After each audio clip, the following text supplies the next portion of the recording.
মানে মাঝে মাঝে আমার মনে হতো যে ও আসলে মেন্টালি সিক একজন মানুষ। তো আমার হাজবেন্ডের সাথে যেটা হয় যে রুবেলের সাথে আমি কখনোই কোনো বিষয় হাইড করি না, একদম শুরু থেকেই সবকিছু তাকে আমি জানাই। শুধুমাত্র এই ঘটনাটা আমি তাকে জানানোর সাহস পাই নাই। তো হঠাৎ করে একদিন আমি যে নতুন স্কুলে পড়ি সেই স্কুলে দেখি হচ্ছে আমাকে নিয়ে খুব কানাঘুষা চলছে এবং আমি এটা মানে বুঝতে পারতেছিলাম না যে কি হচ্ছে। সবচেয়ে ইম্পর্টেন্ট যে সময়টা, আমি যে ডিসিশনটা আমি একা একা তখন নিতে যাচ্ছিলাম, যেটা বাবা মায়ের নেয়ার কথা, ওই ডিসিশনটা তখন আমি আসলে ইমেচিউর ভাবেই আমি তখন নিয়ে ফেলি। একটা আমার বিষয় আমি হাইড করতে গিয়ে আমি তার চেয়ে অনেক বড় একটা বিষয়ের জন্ম দিয়ে ফেলতেছি। এই ফিলটা তখন আমিও তাকে বলি নাই যে মরে গেলে এখানেই যাবো, তাও তাকে আমি সেকেন্ড টাইম ফোন দিব না। সকালে ওরা যখন উঠলো 6:30 7টার দিকে, তখন আমার অবস্থা খুবই খারাপ। আমার স্যাচুরেশন লেভেল তখন 83 84। আসসালামু আলাইকুম, আমি কানিজ সুপ্তা। আমি বর্তমানে পূবালী ব্যাংকে সাভার ব্রাঞ্চে কর্মরত আছি। আমি তাকে আগে থেকেই চিনতাম, আমরা একই স্কুলেরই ছিলাম এবং সে ছিল একটু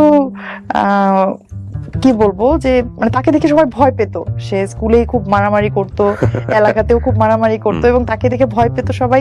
আমি নিজেও তাকে দেখে ভয় পেতাম। তবে আমার একটা ব্যাপার ছিল ছোটবেলা থেকেই যে যেমন জেমস বন্ড ক্যারেক্টার যখন পড়তাম কিংবা দস্যু বন্ধুর যখন পড়তাম রোমেনা আফাজের, আমি আসলে ওর মধ্যে তখন ওই চরিত্রটা দেখতে পেতাম। কোন ক্লাসে আপনি তখন? তখন আমি হচ্ছে ক্লাস 10 এ পড়ি। খুবই ছোট বয়স। ক্লাস 10 এ পড়ি। তো ও আসলে তখন যে ওর খুব বেশি বয়স তা না, আমার চেয়ে 4 বছরের সিনিয়র হবে। আচ্ছা। প্রেম বলতে অনেস্টলি যেটা ওর রিলেশন ছিল হচ্ছে আমার বান্ধবীর সাথে ওই সময়। হ্যাঁ ওই সময়, বাট তারপরে হচ্ছে তাকে আমার খুব ভালো লাগতো ওই মানে দস্যু বন্ধুর পড়ার জন্য। আমার মনে হয় যে এথিক্যাল জায়গাটা আসলে বোঝারও বয়স না, ওটা খুব ছোট অল্প বয়স, যাকে চোখে দেখি তাকেই ভালো লাগে এরকম একটা বয়স। হ্যাঁ, বয়স একটা ব্যাপার ছিল। তারপর কিছুটা যদি আসলে পজিটিভলি দেখি ওর প্রতি, যে প্রেম ছিল ঠিকই, কিন্তু প্রেমের কোনো এক্সট্রিম লেভেল ছিল না। ওই মাঝে মাঝে একটু দেখা সাক্ষাৎ করতো, আমিই তো থাকতাম পাশে, কথা বলতেছে আমি তো থাকতাম পাশে। আমাকে বান্ধবীর পাশে আপনিই থাকতেন? হ্যাঁ, আমাকে আইসক্রিম কিনে দিত, চকলেট কিনে দিত। ওকে। তো মানে আমার মাঝে মাঝে মনে হতো যে চকলেটটা তো আমি বায়াসড হয়ে পাচ্ছি বান্ধবীর মাধ্যমে, এটা তো কেন আমার ডাইরেক্টলি আসছে না আমার কাছে? ডাইরেক্টলি আসবে, এটা তো যখন আমি ভাবলাম বা শুনলাম ভালোই লাগতেছিল। তো তখন একটা ভালো লাগা আসলে তৈরি হয়ে যায়। আর ঠিক সেই সময়ই আমি যখন ক্লাস 10 এ পড়ি, তখন আমার বাবা যখন বুঝতে পারে যে আসলে না, এটা মানা করার পরেও আবার একটা পজিটিভ একটা সম্পর্কে তাদের চলে যাচ্ছে, আমার মেয়েকে তাহলে আর এখানে রাখা যাবে না।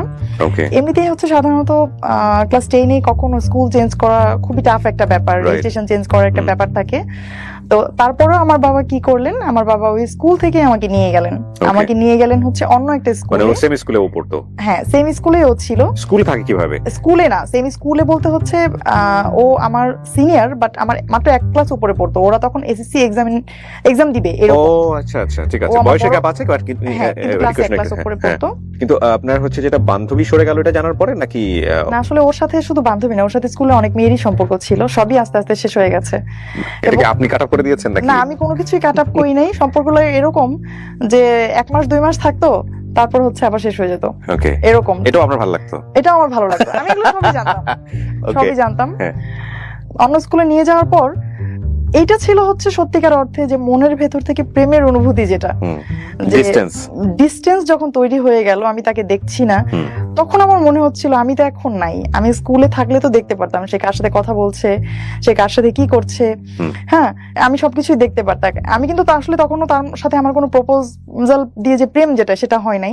ওই সাইড থেকে কি কোনো নকটক ছিল যে না তোমাকে আমার ভালো লাগে? ওর থেকেও ছিল না। তো এতদিন যেটা ঘটতেছিল, এতদিন হচ্ছে ফ্যামিলি চাচ্ছিল যে কোনো ভাবে সেটা বন্ধ হয়ে যায়, এবং তখন পর্যন্ত কিন্তু আমার মধ্যে কোনো অনুভূতি ছিল না। বাট ফ্যামিলি যখন এটা বাদ দিয়ে দিল চিন্তা করা, আমার মধ্যে আসলে এটা তখন থেকে কাজ করা শুরু করছিল।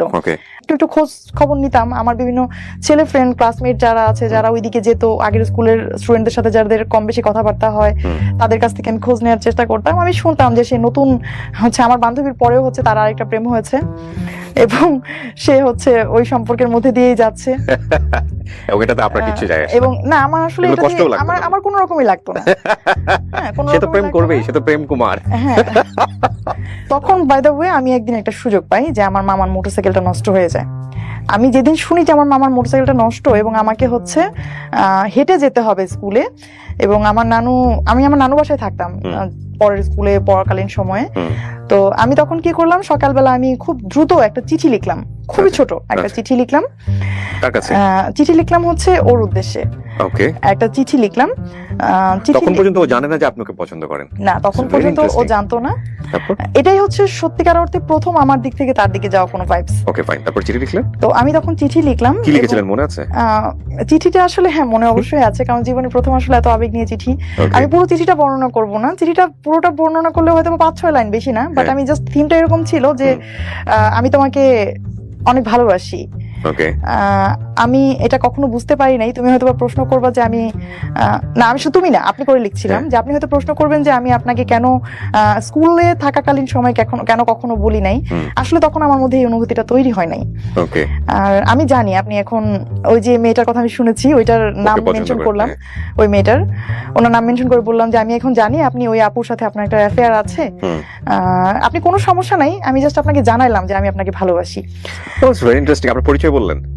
হ্যাঁ, আমি শুধু নিচে নামটা, আমি আসলে আমাকে তো স্কুলে সবাই চিনতো। আচ্ছা, নামটা লিখলেন যাতে করে? হ্যাঁ, আমি শুধু আমার নামটাই লিখলাম নিচে, সুপ্তা। আচ্ছা। তো বাই দ্য ওয়ে কি হলো, আমি যখন ওই গেট দিয়ে বের হচ্ছিলাম তখনই চিঠিটা আমার ডায়েরি থেকে পায়ের কাছে পড়ে গেছে, এবং ওখানেই বসে আমার মামা মোটরসাইকেল ঠিক করছিল। তো আমি খুবই ভয় পেয়ে গেছিলাম। চিঠিটা আবার আমি উঠালাম, উঠিয়ে আবার মামা জিজ্ঞেস করতেছে কি এটা। তখন আমি হুট করে কি বলবো, মামাকে বলতেছে মামা বুক লিস্ট, নতুন বই কিনতে হবে, বুক লিস্ট। ব্রেন কাজ করেছে ওই সময়। হ্যাঁ। পরে মামা বললো ঠিক আছে, আমাকে এখন তো মোটরসাইকেল নষ্ট, আমাকে বিকেলে দিয়ে দিও, আমি বই নিয়ে আসবো, কি কি লাগবে। তো তারা সবাই আমার পড়ার খুব যত্ন নিত। তো এই চিঠি দেওয়ার পরে আসলে আমি কেন যেন আমার খুব শান্তি লাগতেছিল। তো আমি এইদিকে ব্যস্ত হয়ে গেলাম, এবং সেই চিঠিটার কোনো রিপ্লাই যে পাবো আদৌ এমন কোনো ভরসা আমার ছিল না। তো হঠাৎ করে একদিন আমি যে নতুন স্কুলে পড়ি, সেই স্কুলে দেখি হচ্ছে আমাকে নিয়ে খুব কানাঘুষা চলছে, এবং আমি এটা মানে বুঝতে পারতেছিলাম না যে কি হচ্ছে। তখন আমি শুনলাম যে জয়মন্টপ থেকে একটা ছেলে আসছে, গাড়িতে করে আসছে, সাথে তার বন্ধু বান্ধব ছিল, এবং মানে এই স্কুলের হচ্ছে একজন টিচার। সেই টিচারকে সে আমার কথা জিজ্ঞেস করার পর টিচার প্রথমে তথ্য দিতে চায়নি, এই জন্য সে টিচারকে খুব বকাবকি করছে এবং বাজে ভাষা ব্যবহার করছে। আমি যখন এটা শুনেছি, আমি তখন বুঝতে পারলাম যে এটা ও ছাড়া কেউ না, এবং তার এই কাণ্ড কারখানায় আমি মানে খুবই লজ্জিত ছিলাম। কারণ যে টিচারকে সে জিজ্ঞাসা করেছে, স্বাভাবিকভাবেই একজন শিক্ষক কখনোই তার ক্লাস 10-এ পড়া একটা স্টুডেন্টের ব্যাপারে বাইরের কারো কাছে তথ্য দিবে না, সে যতই জিজ্ঞাসা করুক না কেন। তো আমি এই সময় হচ্ছে আমার ভালোবাসাটা একদম মানে ব্লার হয়ে গেল, কারণ যে মানুষটা এই ধরনের একটা কাজ করতে পারছে সে তো ভবিষ্যতে আরো খারাপ কিছু করতে পারে। ওর নামটা আমরা জানতে পারি? কোন সমস্যা, নাম ধরে বলেন। ওর নামটা কি? হচ্ছে রুবেল। জায়েদ মাহমুদ রুবেল। সেই পরীক্ষার মধ্যেও হচ্ছে আমি খুব ভালো পড়াশোনা করছিলাম। তো মাঝখানে বাদ সাধলো হচ্ছে ওই যে যার কাছে আমি চিঠি পাঠাইলাম, উনি হচ্ছে আমার জন্য একটা উপহার নিয়ে আসলো। এটা হচ্ছে আমার পরীক্ষা চলছিল, তখন এসএসসি পরীক্ষা চলছিল, সে একটা উপহার নিয়ে আসলো। উপহারটা কেমন, সেটা ছিল একটা বই। তো আমার পরদিন সকালবেলা ছিল হচ্ছে সামাজিক বিজ্ঞান পরীক্ষা। আমি আগের দিন রাতে ট্রেজার আইল্যান্ড বইটার নাম ছিল, ট্রেজার আইল্যান্ড বইটা আমি শেষ করি। ওই বইয়ের মধ্যে কিছু লেখা ছিল না? না, কিছুই লেখা ছিল না। তখন শেষ পর্যন্ত আমি সাভারি ক্যান পাবলিক স্কুল অ্যান্ড কলেজ, আমি সেখানে ভর্তি হই। এর মধ্যে যেটা হলো, রুবেলের একদিন হঠাৎ ফোন এলো। তো ফোন দেওয়ার পর থেকে এই এতদিন পর্যন্ত যে ওর প্রতি একটা বিরক্তি, ওর পরিচয় দেওয়ার পর থেকে হচ্ছে সবকিছু চলে যায়। আবার ঘন্টার পর ঘন্টা কখনোই কথা হয়নি আমাদের। ইভেন আমার মনে হয় যে সবচেয়ে বেশি আমাদের একবার কথা হয়েছিল 11 মিনিট। এছাড়া তো এই 11 মিনিট যেদিন কথা হয় সেদিন হচ্ছে আমাদের বিয়ের প্ল্যান চলছিল। বিয়ের প্ল্যান বলতে হচ্ছে ও আমাকে প্রপোজ করছিল। তো আমি তার সাথে কথা বলছিলাম ভালোভাবেই, কিন্তু আমি তাকে এক কথাই বলতেছিলাম সবসময় যে মানে আমাদের এখন কোনোভাবে বিয়ে করা সম্ভব না, আমার একটা ক্যারিয়ার আছে, আমি সামনে মেডিকেলে ভর্তি হব, আমি আগে পড়াশোনাটা একটা ভালো একটা লেভেলে নিয়ে যাই, তুমিও কিছু একটা ক্যারিয়ারে করো, তো তারপরে আমরা বিয়ে করব। সে আবার হচ্ছে আমার সব কথা শুনতো, সে কখনোই আমাকে কোনো কিছু ফোর্স করার চেষ্টা করতো না। তো সে আমাকে সবসময় একটা কথাই বলতো যে সুপ্তা, এটা মনে হয় আল্লাহর একটা শাস্তি আমার জন্য হবে যে আমি আসলে লাইফে এতগুলো মানুষকে মনে কষ্ট দিছি, হ্যাঁ, আর ফার্স্ট মনে হয় আল্লাহ তোমার থেকে আমার এত বড় কষ্ট দিবে। আমার সবসময় বোঝানোর চেষ্টা করতো যে সে আমার অনেক ভালোবাসে, বাট তার কথা আমি সবসময় সিলি ভাবেই নিতাম, কারণ এই কথা তো সে কতজনকেই বলে আসছে, তাদেরকে তো সে ছেড়ে আসছে। কলেজে আমার একটা দুর্বলতা ছিল ফিজিক্স নিয়ে। তো আমার তখন কি হয়, ফিজিক্সে হচ্ছে রেজাল্টটা খারাপ হয়, ক্যান পাবলিকে রেজাল্ট খারাপ মানে এর চেয়ে ভয়ঙ্কর আর কিছুই নাই। যে তুমি কোনো সাবজেক্টে খারাপ করছো, এর চেয়ে খারাপ আর কিছুই নাই। বাবা মাকে ডাকায় অনেক কিছু করতে হয়। তো এই যে একটা ভয়, আমি কিন্তু ওই দিনের আগ পর্যন্ত তার সাথে চিন্তা ভাবনা কখনোই যে আমি এখন বিয়ে করবো না, ভবিষ্যতে বিয়ে করব। তখন আমি তাকে কি বলি যে আচ্ছা ঠিক আছে বিয়ে করব, কিন্তু আমি তোমার কথায় আমি তোমার সাথে যাব না। তোমার ফ্যামিলি যদি আমার সাথে কথা বলে, তারা যদি সাপোর্ট দেয়, তাহলে আমি তোমাকে বিয়ে করব। আর তখন পরিস্থিতিটা এমন ছিল যে আমার একটা পার্সোনাল একটা কি বলবো, নিজের একটা ক্যারিয়ার তৈরি হচ্ছিল। ওই সময় আমার বাবা আমাকে কোনোভাবেই বিয়ে দিবে না। কিন্তু আমার কথা হচ্ছে যে আপনি ফিজিক্সে খারাপ করার পরে ডিসিশনটা কেন নিলেন? এখন যদি আমি আমার বাবা মাকে বলি আমার প্রতি যে আমার বাবা মা আত্মীয় স্বজনের যে একটা এক্সপেকটেশন, এটা নষ্ট হয়ে যাবে, আমার প্রতি তাদের একটা ধারণা খারাপ হয়ে যাবে, এই লজ্জা আমি কোথায় রাখবো? এই লজ্জাটা আমি কোথায় রাখবো? তখন আমার কি হয় যে আমি তখন ওরে বলি যে ঠিক আছে চলো আমরা বিয়ে করি। মানে বিয়ে করবো, লেখাপড়া বাদ দিয়ে দিব? না। তাহলে ফিজিক্সের রিকভারিটা কিভাবে হবে? আমি শেষ করি। ওকে বল প্লিজ। পড়বো, বাট পরবর্তীতে অন্য কোথাও পড়বো।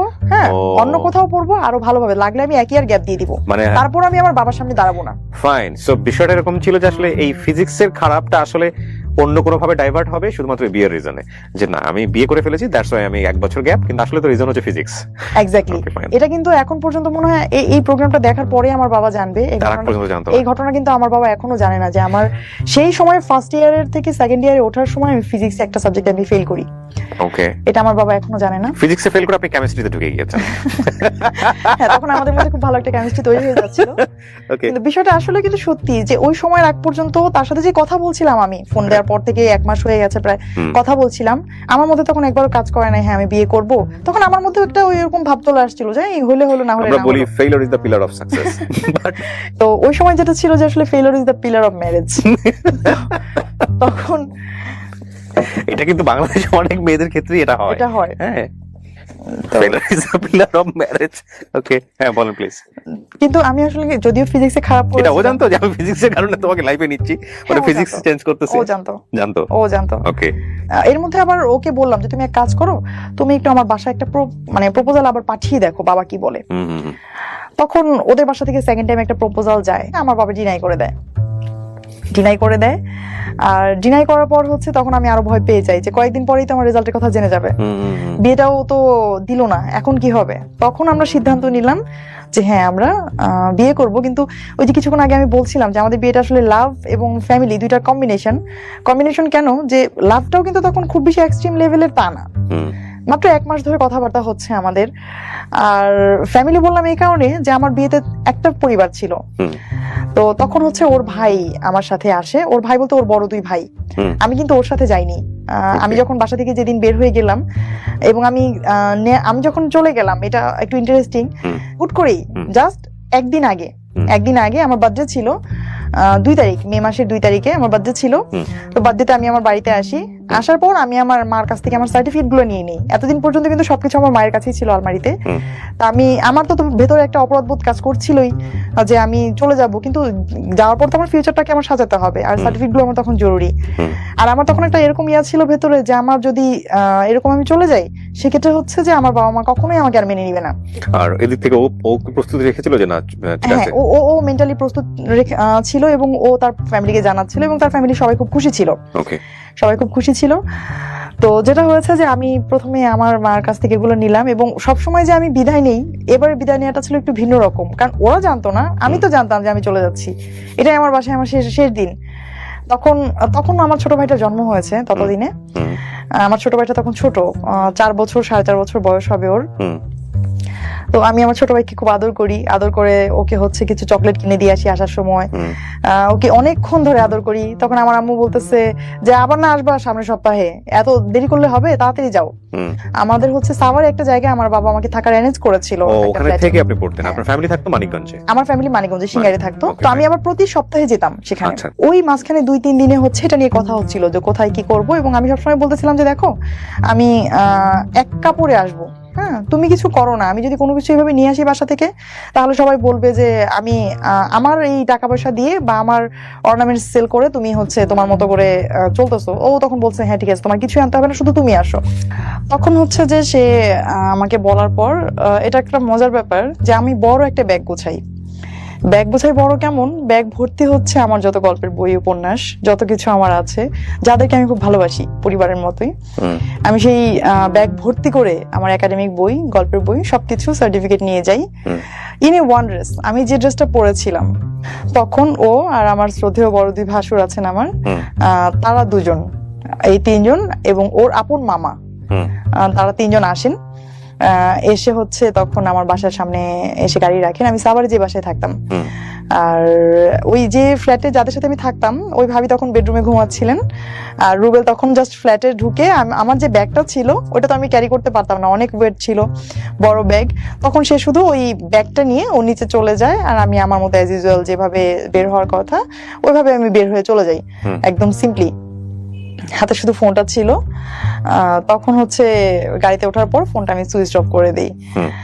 তো এই হচ্ছে আসলে কি বলবো, আমার লাইফের সবচেয়ে ইম্পর্টেন্ট যে সময়টা, আমি যে ডিসিশনটা আমি একা একা তখন নিতে যাচ্ছিলাম, যেটা বাবা মায়ের নেয়ার কথা, ওই ডিসিশনটা তখন আমি আসলে ইমেচিউর ভাবেই আমি তখন নিয়ে ফেলি। আমার পরীক্ষার রেজাল্ট খারাপ করব এটা বললে বাবা মা কষ্ট পাবে, এই যে ভয়টা, আসলে ওই ভয়টা থেকে তখন আমার বের হয়ে আসা উচিত ছিল। কারণ আমি যদি তখন বলতে পারতাম, হয়তো আমার বাবা একদিন যেতেন টিচারের সাথে কথা বলতেন, এর চেয়ে বেশি কিছু হতো না। হয়তো আমার লাইফের অ্যাটলিস্ট একটা বছর নষ্ট হইতো না। যে ডিসিশনটা আমি নিয়েছিলাম একটা বছর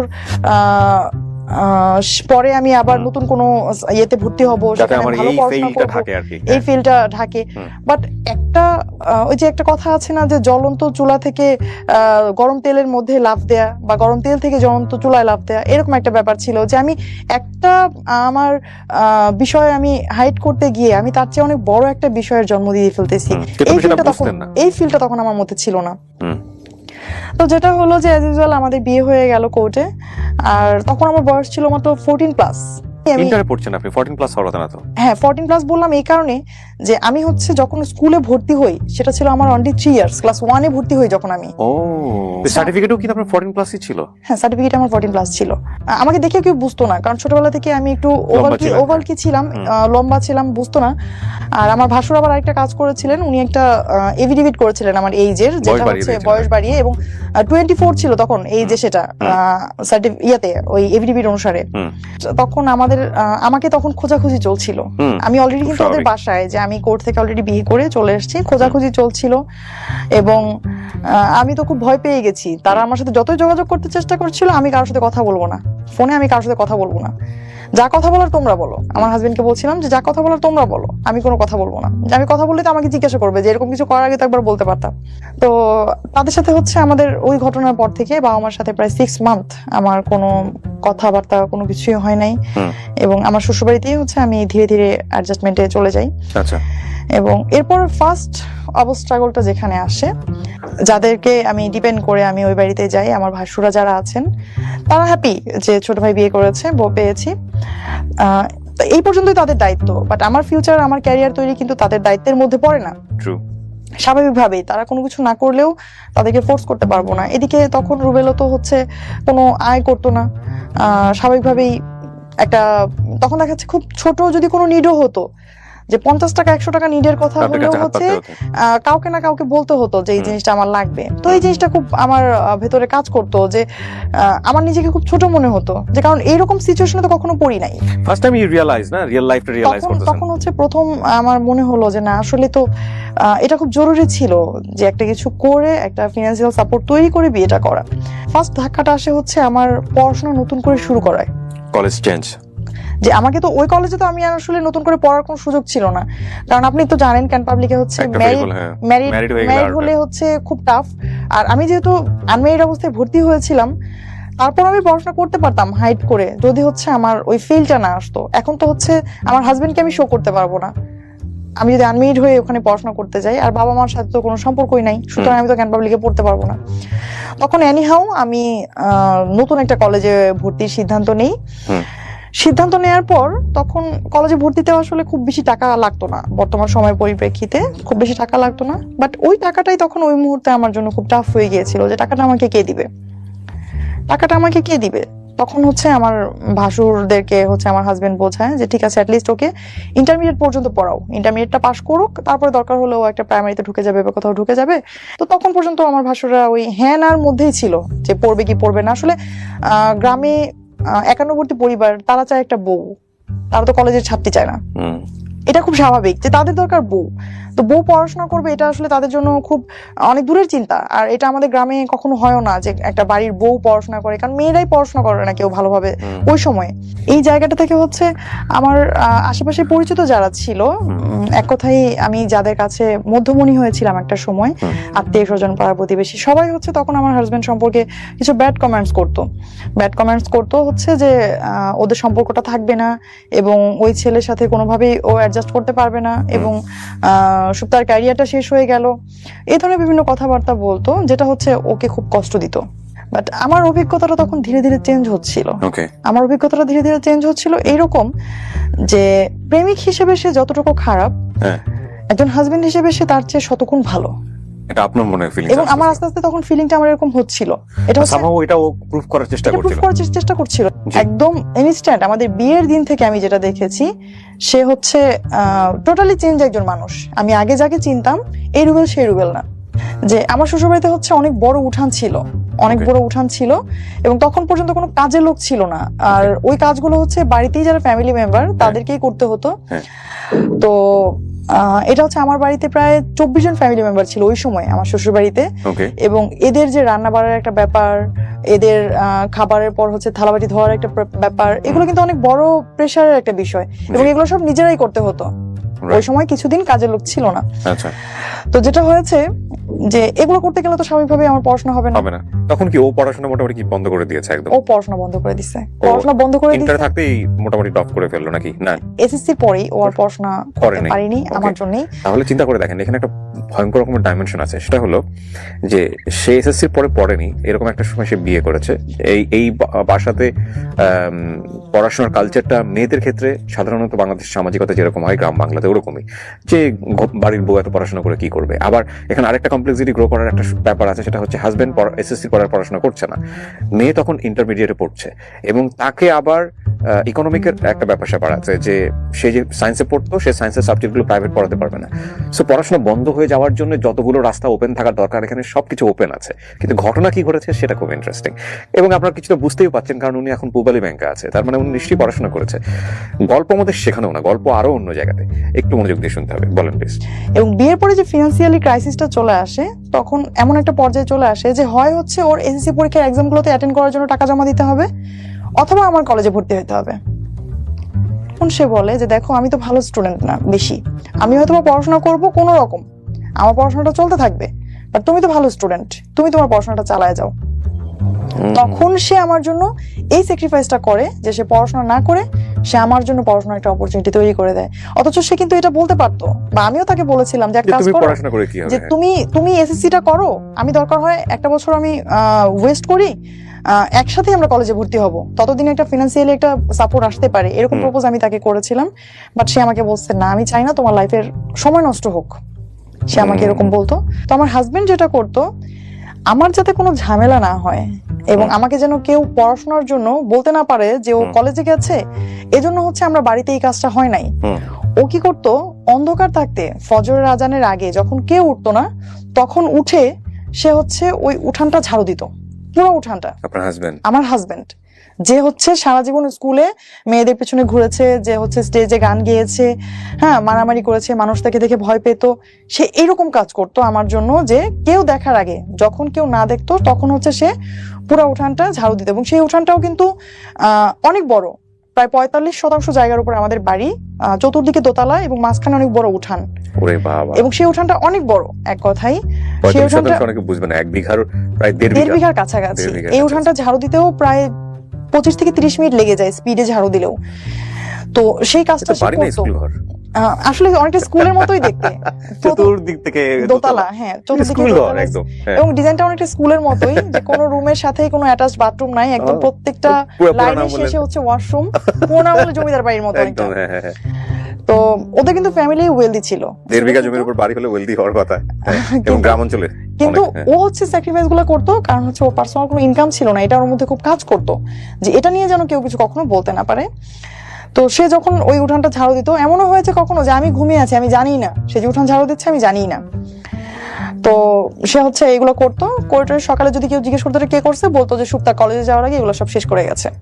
ওই যে বললাম যে আমি যখন স্কুলে ওকে চিনতাম যে সময়টাতে, সে সময়টাতে ছিল হিরোর মতো, কল্পনায় হিরোর মতো, তার স্টাইল ছিল অন্যরকম। হিরো এখন বাসন মাজছে, তার হিরো এখন গান ঝাড়ু দিচ্ছে। C this is the change. এবং এগুলো কিন্তু সংসার জীবনে খুবই গুরুত্বপূর্ণ। কেন বলছি, একটু সামনের দিকে যখন আমরা যাবো তখন বুঝবো আর কি। Ghibli ball please. কলেজে আসতে হচ্ছে মানিকগঞ্জ থেকে সাভারে জার্নি করে, আমি তখন কনসিভ করেছি। আর ওই সময়টাতেই হচ্ছে জার্নিতে একটা প্রবলেম ছিল। আমাদের সিঙ্গারি রোডে যারা মানিকগঞ্জবাসী যারা, তারা জানেন যে আমাদের সিঙ্গারের যে রোডটা, এটা কি পরিমাণ ভাঙা ছিল যে পুরো গাড়িটা একটা ভাইব্রেশন মুডে। আমি তখন হচ্ছে কলেজে আসতাম প্রতিদিন। তখন সে একটা সময় তার ব্যবসার পাশাপাশি সে কি করলো, সে একটা বাইক নিল। সে হচ্ছে আমাকে, এটা আমার জন্যই নেয়া, তার মানে ঠিকমতো পৌঁছে দেওয়ার জন্য। এবং সে বাইকটা নিয়ে শুধুমাত্র হচ্ছে আমাকে কলেজে পৌঁছে দিয়ে সে কলেজের বাইরেই দাঁড়িয়ে থাকতো। কেন, যে তাকে যদি আবার ফেরত যেতে হয় এই 15-20 মাইল জায়গা, সে যদি আবার যায়, তার বাইকে একটা তেল খরচ হবে অতিরিক্ত, আবার আমাকে আনতে হবে, আরেকবার তেলটা খরচ হবে।